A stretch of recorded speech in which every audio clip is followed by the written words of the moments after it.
Hey everyone, and welcome back to Cultural Anthropology. This is week 11 lecture, so this is the last week of the quarter. So congratulations on getting this far. There's just a few more things to wrap up here in terms of your week 11 discussion posts, in terms of the last quiz, and also that third writing assignment. So just be sure to wrap that all up so that you can be successful in terms of the final grade in the class. So for this last week, I think it's very appropriate that we're talking about three issues that really kind of tie everything together and take us into the future. At the end of the lecture today, we'll talk about other opportunities to study anthropology, including additional classes here at LTCC, and opportunities to maybe major in anthropology if that's what you're interested in, or any of the social sciences out there, whether psychology, sociology, anthropology, and all the others. So we'll close this week on these three topics because really these are the topics that emphasize moving away from just theoretical considerations of the world. Very often, social scientists talk about the idea of moving from theory to praxis with an X in the German, or practice, as we're talking about this week. So in other words, instead of thinking about the world in these abstract senses, particularly as we've just come off this week talking about globalization, sustainability, environmentalism, and the Anthropocene, how can we actually change the world for the better? If you do any reading these days about environmental issues, you know that the world is in much turmoil, and one of the pressing concerns then becomes not just thinking theoretically about the world, but thinking about applied, practicing, or public forms of anthropology, as we'll discuss this week. So it's a really important focus to end on here as we close our considerations in cultural anthropology. We'll have two chapters this week, Chapter 18 and Chapter 19. So we can first look at the Chapter 18 learning objectives. As we're seeing here throughout the course, we're talking about seeing as an anthropologist, the idea of trying to look at the world through an anthropological lens or filter.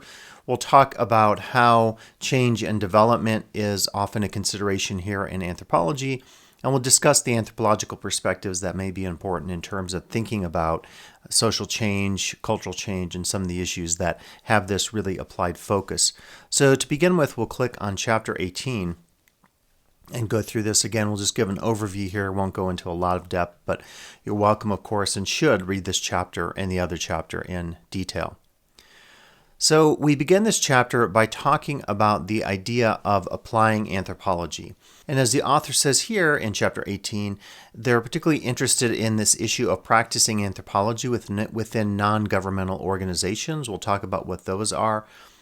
This particular author, because of confidentiality, talks about the details being left out in terms of the country, organization, and groups, which allows us to focus on the issue without violating the confidentiality of any of those informants, which we've talked about in numerous chapters, including our chapter on research methods. As they review here, we talk about the ethical challenges in anthropology, and we're really concerned about putting any of our informants in harm's way, and certainly we don't want to, particularly as we address these political issues in this chapter, think about trying to put any political pressure on people if we identify them. So this is an important reason to really leave out names in this particular chapter. So this first part of the chapter talks about the author, the anthropologist's work in development.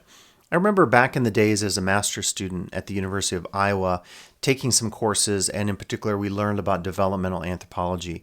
The readings we were looking at were, I would say, from the 70s and the 80s. I was a student there in the early 90s. And a lot of us in this class had the feeling like, you know, some of these foci on development that anthropologists and NGOs and other agencies get involved with could be very ethically problematic, and the author addresses this here. In the past, some anthropologists participated in quotes here, so the idea of development is a very tricky and political and contentious one. They participated in these activities of colonial governments and individual anthropologists, and the discipline, and as a whole, was rightly criticized for their roles and the injustices that resulted. And so one of the things that really becomes a concern is if you talk about development, if you say, we're going to culture X out there in the world, and we want to, quote, improve or develop that culture to make that culture more like us by providing them with the technology that we have, or the economics, or the political, legal systems that we have. Is that really justifiable? We've talked about cultural relativism. So One of the challenges we'll get into this week is how do we still practice as anthropologists doing that good culturally relative work where we make sure that we respect other cultures, yet we suggest in some cases that we want to change the culture. So this is a real ethical conundrum, and I really encourage you this week to debate this in our discussion boards because there isn't necessarily a right or a wrong answer here. It's very tricky and very challenging when we think about these ideas of development or changing a culture, maybe in our own eyes or using our own lens that we might have of our particular culture coming from where we are. And really, right here in this section called Harmful Traditional Practices, we get into the heavy issues that we're talking about this week. In particular, check out this paragraph here talking about harmful traditional practices.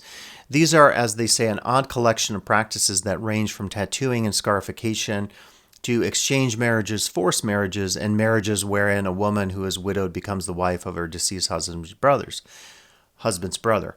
Harmful traditional practices also include acts that might be typically considered criminal or deviant in other parts of the world, like abduction and unlawful confinement. So we jump into this issue then of what happens if we see practices that we potentially say are harmful. How do we then change that culture? How do we think about that culture?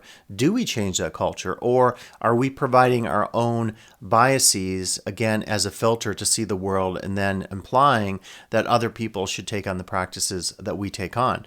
This has always been an issue, say, of Western politics, different, gender politics and racial politics, where you might say in a particular culture, a woman is involved in situations that are patriarchal, or she's treated poorly, it's misogynistic. A lot of times questions come out where someone says, well, you're looking at it through the lens of a Western feminist, so how can you really say if these women are oppressed? And there are so many other examples out there. And so I really challenge you this week to think very carefully about case studies like these to see specifically whether these so-called harmful traditional practices, can they be stopped? How can they be addressed? When we talk about human rights issues around the world, particularly as we close this class and think about the future, we certainly want to address all those concerns of human rights violations, but yet doing so may challenge our own ethical frameworks, our own cultural relativistic frameworks that we've been talking about. As they say here, the ethical challenge for anthropologists working in any form of international development is that often the donors' organizations and projects operate within detailed sociocultural information. As a result, many anthropologists end up advocating for significant shifts in how the sector operates. For example, in designing a project, the proposed activities are often outlined before the baseline assessments of community needs are conducted. And I remember one of the things studying, even as an undergraduate, developmental anthropology, real concerns came up where you would say, we want to apply a form of technology. We might call that, in quotes, appropriate technology. Well, what happens if we don't provide the people training or maintenance or capital to maintain, say, the technology that we're allowing people to have? Again, it seems very Western colonialist when you think about this idea that we're going to, quote, help you because you have so-called harmful traditional practices. So I think this is really challenging to think about. The author talks about research looking into food taboos and how that related to this developmental work.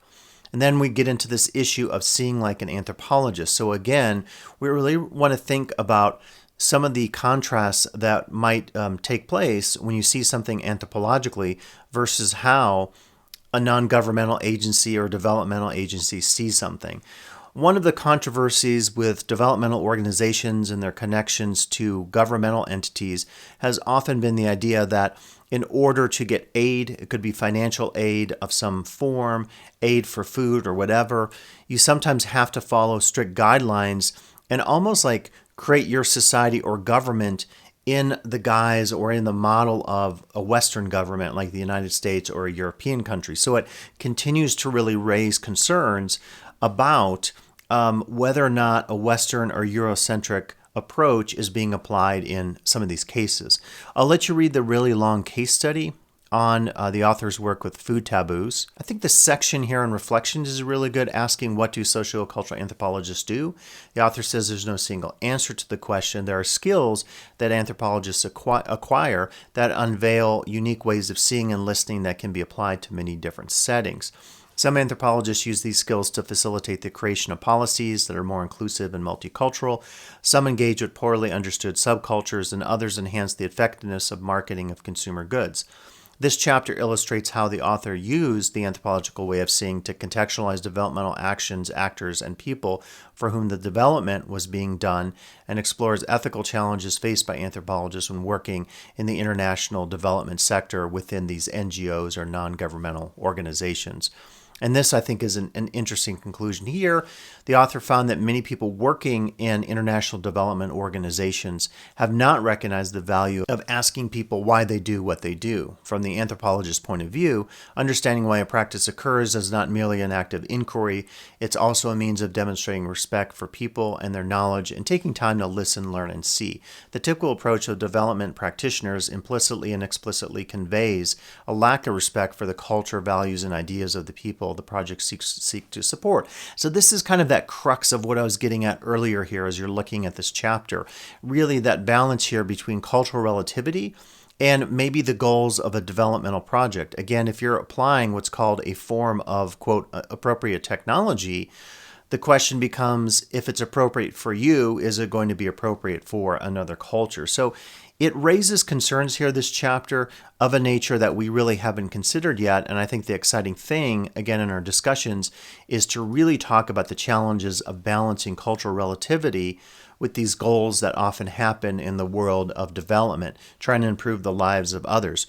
Right now, going through COVID-19, the pandemic, a lot of people are asking really important questions about poorer parts of the world or people in some cultures maybe who are denied medical access to vaccine, drugs, or even masks to prevent the spread of this respiratory illness that is having such a significant toll on the world. So a lot to think about in chapter 18.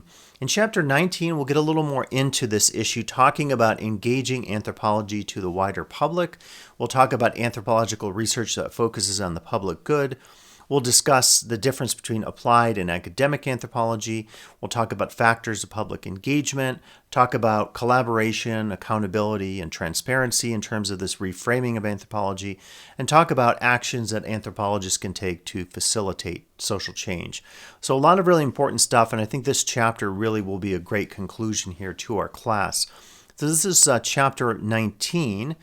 And this is written by Robert Borofsky. I always remember seeing Borofsky at meetings of the American Anthropological Association. His particular videos here on public anthropology are also worth looking at. So if you want to check these out, you can click on the link here and just get a sense exactly what he's getting at here.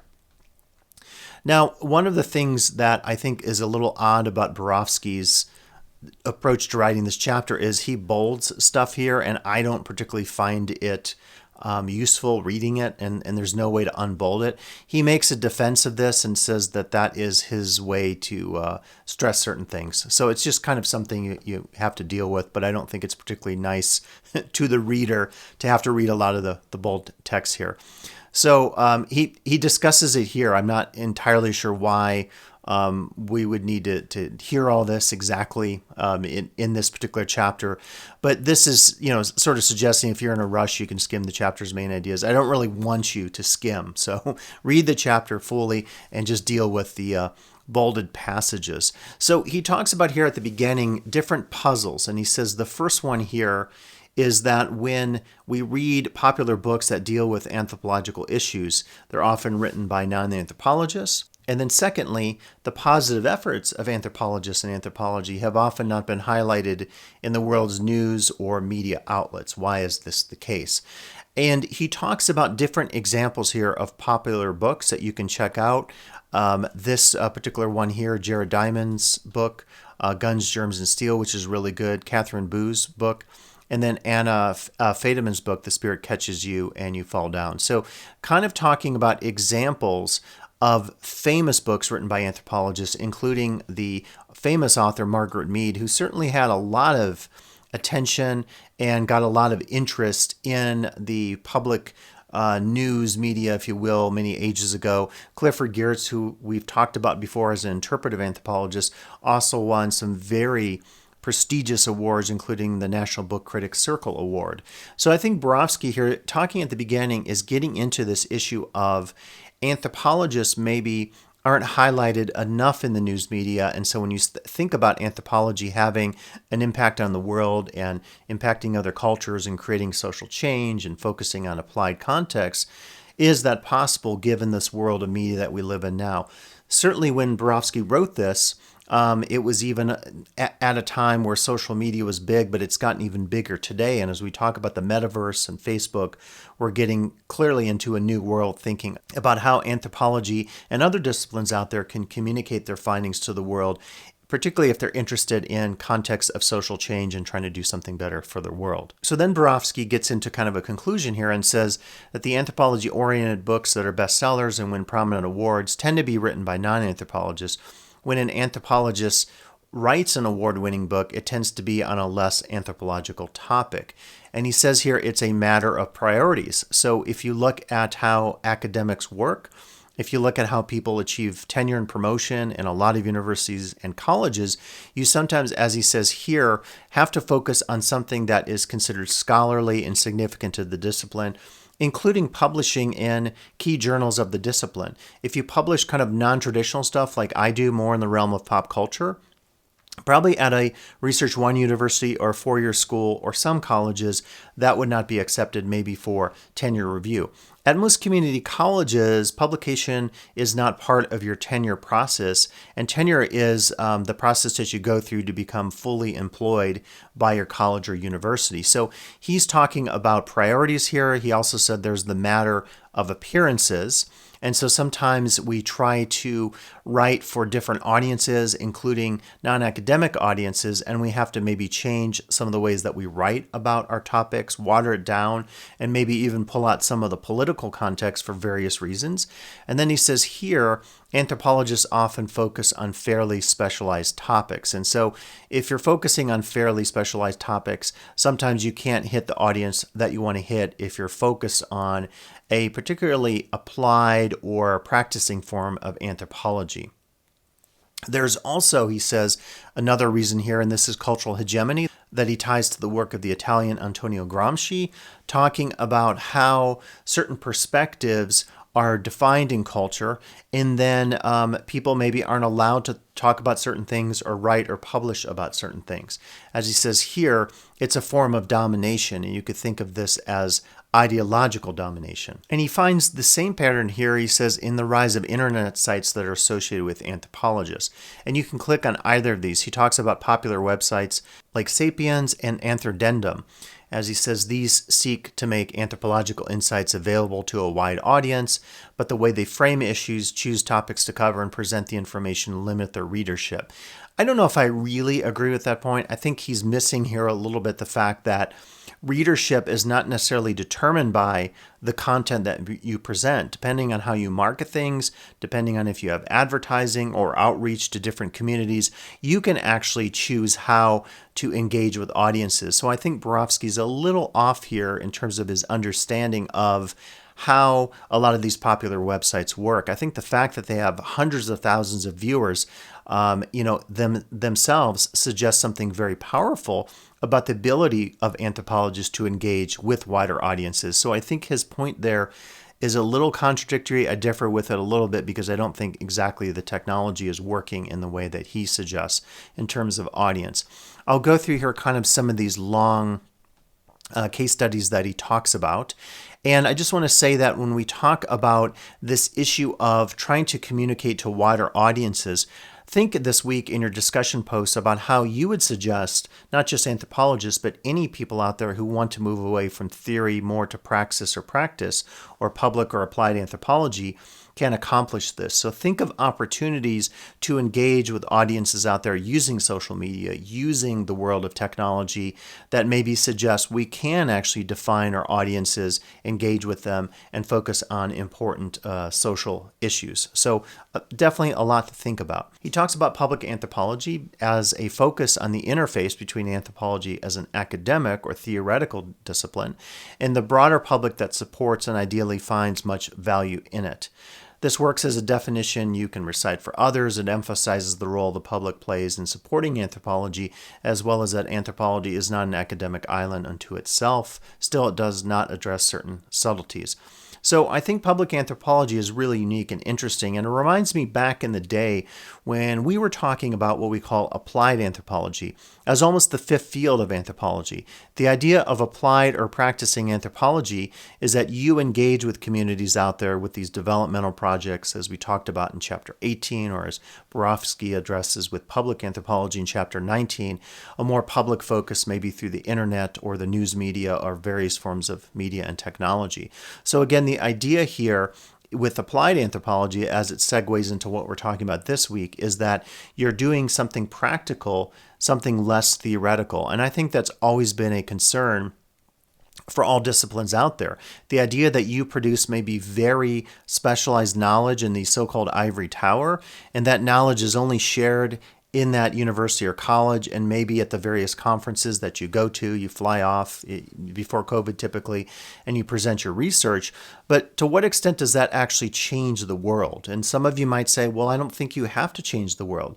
I might want to get a degree in literary criticism and study Shakespeare, and it doesn't involve anything about changing the world, but it's my form of practice. And so there's a lot to debate as well about exactly what we're talking about here. Again, with the message, or rather the meanings and warnings of developmental anthropology with this chapter consideration, I think we would really want to be concerned about whether or not imposing something on another culture might result in other colonialist tendencies that we think maybe we have left in the dust, so to speak. He talks here about practicing anthropology and engaging anthropology. So these definitions are pretty good, as well as activist anthropology. And all of these are really talking about forms of political engagement. They're talking about here issues of social justice. They're talking about key problems that need to be addressed. And again, with the last week's work in week 10 as a starting point for this week, I think we could really see that it's super important to address sustainability, environmentalism, the Anthropocene, if we're going to do anything about changing the planet. If we don't care about that, if we think, well, whatever goes, goes in this kind of radical cultural relativistic mindset, then that's probably not a great resolution to have if we're thinking about what to do about the future. So as we consider the future this week and in our other classes that we end up taking, we really do want to think about the challenges of being culturally relativistic and also focusing on eminent, practicing public, applied, activist, social justice types of concerns. He talks here about putting concerns into perspective. And again, I really like in this chapter how he talks about anthropologists of the past and engagement, including the work of Franz Boas and Margaret Mead. He says here, when did anthropology become less publicly engaged?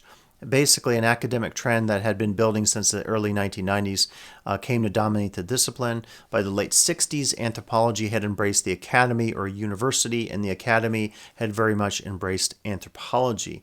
And so I think, again, this contrast between the idea of anthropology as studying a culture out there like the Tikopio with Raymond Firth and presenting that information to a very specific and, as Borofsky said earlier, specialized audience, contrast with this idea of what Margaret Mead was doing or Franz Boas was doing, challenging the public to really engage with anthropology.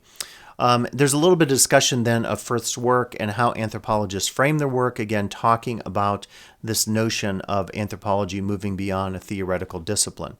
He also talks about the relationships of public anthropology to applied anthropology. So this is that moment in the discipline going back to 41 in which anthropologists were interested in moving beyond theoretical concerns with the world and focusing on the more practical concerns. So ask yourself some questions this week about kind of that tension again with applied anthropology, doing something that has a practical focus, but then the traditional engagement of anthropology with cultural relativism, which has suggested maybe we don't go too far in terms of applying our so-called solutions to other cultures that we engage with in the world. He goes on to talk a little bit more about how public engagement happens and some of the challenges with it, and also talking about the idea of taking stock and discussing where we're headed.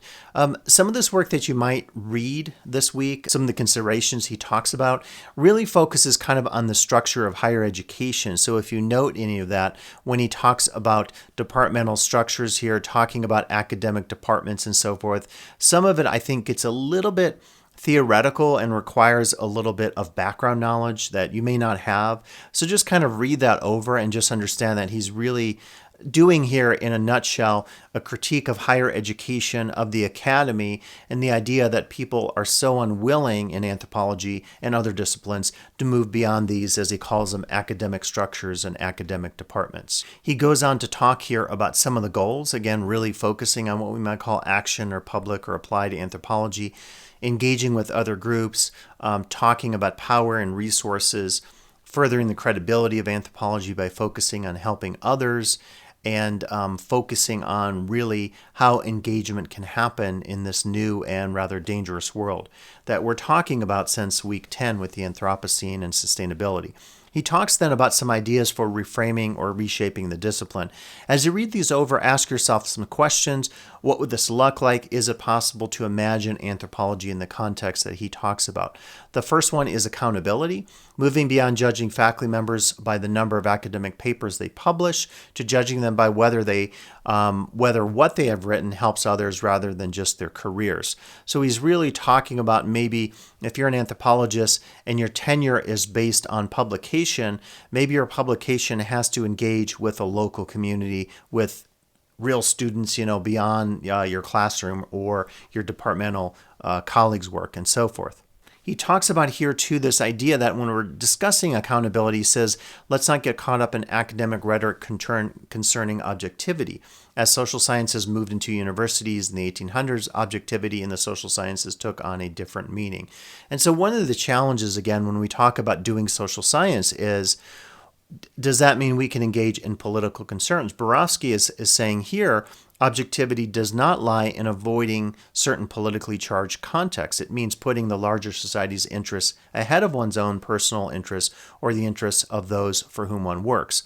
Objectivity derives from open public analyses of divergent accounts. We know an account is more objective, more credible, more scientific after various individuals, whatever their personal biases, independently confirm the claims made. The opposition is not between objectivity and advocacy, it's between claiming objectivity and substantiating it. So he's saying here you can be politically engaged and sort of show what you've done in terms of your research or your advocacy efforts. The second here is to focus on transparency, move beyond highlighting conclusions that attract attention to allowing others to understand how these conclusions were reached. He talks about research that happens in certain medical journals, and if you do study of medical journals, in some cases, various corporations who have an interest in some scientific medical findings are sometimes funding certain competitions or certain issues, and it does really become an issue of both accountability and transparency. So you really want to think about this for sure if there's any money involved or any power dynamics involved, and that's definitely something that is a major concern when we talk about some research maybe that is tainted by connection to corporate interests, just to put it bluntly there. You can look some of this up as well in your other work this week if you want to engage outside of the chapter. Collaborating with others is a third idea, moving beyond working alone to working with others to facilitate significant change. Public anthropology, he says, works best when it collaborates with others. That's been a really big trend in cultural anthropology going back to the late 80s, and some of the work done at my alma mater, Rice University, where I did my doctoral research, particularly focusing on this idea of collaboration happening between the anthropologists or ethnographers and the informants that one engages with. So Certainly that has been a key concern in anthropology. I do agree with Borofsky, though. We have to move beyond kind of this narrow and specialized focus in the discipline, and it's only having an academic as opposed to a practical or applied focus. The fourth idea is to benefit others, moving beyond doing no harm to demonstrating how anthropology could actually benefit others. He talks about the code of ethics, which we have discussed back in our research chapter. And he talks about here that the do no harm statement might actually be somewhat out of date and somewhat self-serving. So maybe it might encourage us to look more critically and make some new considerations of how we might be doing harm in some cases, or we're not actually helping in other cases. He says here, rather than focusing on not harming others, which can be interpreted in a multitude of ways by various people with different political agendas, anthropologists might focus on helping the people who help them in tangible ways, which would certainly enhance indigenous groups' perceptions of anthropologists. It would also enhance public perceptions of anthropological endeavors, presenting them not as self-serving exercises in career building, but mutually beneficial efforts in understanding and helping others. So kind of the crux of his argument there is to say we need to think about helping others, and we shouldn't do things that are self-serving. And I think those are very important and powerful messages. He also talks about facilitating social change. I'm not going to go through this section. It's rather lengthy, but I think the concern would be, again, as we talked about before, can we imagine focusing on social change in a particular community that we might study as an anthropologist in ways that can still maintain maybe that sense of objectivity that we have often talked about in doing social science, and also in ways of maintaining cultural relativity that we've talked about being a foundation of this discipline. He also talks about writing that has impact, and I think that's always an important point of advocacy. The way you write about something, the way that you engage with particular communities, I think is particularly important for this kind of advocacy work. And he kind of concludes stuff here. So he says you can look at additional information. He says, first, take a look at the website, the Center for Public Anthropology, and ask, do you think it'll prove effective in broadening the standards for promotion by highlighting faculty publications in the world's media? If so, why not? Second, he talks about an account of how introductory students worked with particular key Brazilian groups. What strategies highlighted in the chapter do you think proved effective in that effort? And he counted 4. How many do you find in this account? How would you draw media outlets to the story so it'll reach a broader public? And then there's also more information then about that study, about the Yanomami, and so you can go through this. It's rather lengthy, and it discusses the 4 stages of that particular work. And then there's also a little bit of information about the author. So I think this is a good chapter. I think it's in some ways a quirky chapter, the way it's written, but I think it gives you a lot of great information to consider, to really think about in terms of issues of advocacy as we consider them here at the end of the class. Now, we should certainly also take a look at the additional readings. And for this week, I actually just gave you this focus on how anthropologists would engage with the issue of gun violence. And so this talks about very specifically gun violence and different anthropological perspectives on it. So we're coming off a week here. I'm recording this in early December of 2021, and there was just another school shooting in a high school, I believe, in Oxford, Michigan. 4 students died, a number of others were wounded. And so this question of gun violence is a really important one, and it allows us to ask some questions about advocacy. What can we do about gun violence? How can we understand it? How can we do something about the world in such a way that we reduce the incidence of gun violence in our high schools, in our communities? So looking at guns in a cultural perspective could be a great opportunity to engage in some of these issues that we talked about in both chapters 18 and 19. Now you can check out, again, Borofsky's videos linked here. You can also look at the Public Anthropology website. You can look at the work of Paul Farmer. I wish Paul Farmer's work was mentioned more in our book. I mean, he's one of the most important practicing anthropologists out there who's done incredible, wonderful work in Haiti.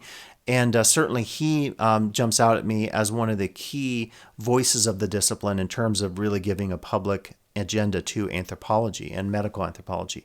You can also take a look at the work of the philosopher Cornel West And very specifically here, he talks about how intellectuals betrayed the poor. So I think it's a critique that goes along rather nicely with what Borofsky was talking about here in chapter 19. So not as much to consider this week here, but I think some really great opportunities to engage with some additional readings and media here, as we talked about. Now, lastly, if you're interested in other anthropology classes, if you want to take classes beyond this particular class, I encourage you to go to ltcc.edu, and you can actually search on our website and type in anthropology, and our program should come up. You can also do this through the department webpage. You click on the program here, and it'll have some information about the discipline. It talks about its connection to our what we call our meta major, which is our branching of kind of what represents the disciplines that are connected to anthropology, sociology, political science, history, and so forth. And this is a little overview I did years ago on anthropology here at the college. You can also look at what's involved in our Associate of Art degree in anthropology. So this will tell you all the courses required, and this shows you right here a good sense, or gives you a good sense of the classes we offer. So you just completed 102, which is cultural anthropology. You can also take 101, archaeology, 103, biophysical, and 108, language and culture. We also offer a slew of other classes that are more specialized and interesting in their own right. Anthro 107 is a great class on magic, witchcraft, and religion. We haven't offered the 110 in a while. I often do the visual anthropology class, and very recently I taught a class on the anthropology of music and sound, and so that's one I might be offering in the future. So I would encourage you, if you're at all interested in more anthropology, take some classes beyond cultural anthropology. Really, it'll broaden your perspective, and it'll develop what we have here, what we call the 4 fields of anthropology, as you gain more appreciation beyond the focus of cultural anthropology that's been the focus for this class. So good luck with the rest of the quarter here remaining. Do those final discussion posts, the last quiz, and get in your 3rd assignment. And I wish you all luck. It's been a real pleasure teaching you this quarter. I hope you get a chance to take some additional anthropology classes here at Lake Tahoe Community College. If you ever have any questions about anthropology, about research, about theories, about practicing or applied anthropology, as we talked about this week, stop by my office, send me an email, send me a Canvas inbox message. I'll be happy to Zoom with you, meet with you, and talk a little more about what anthropologists actually do. So good luck in the rest of your class here in cultural anthropology, and also in the rest of your career here at Lake Tahoe Community College. Thanks for listening, and please take the time this week to finish up the rest of the class, and I'll talk to you soon.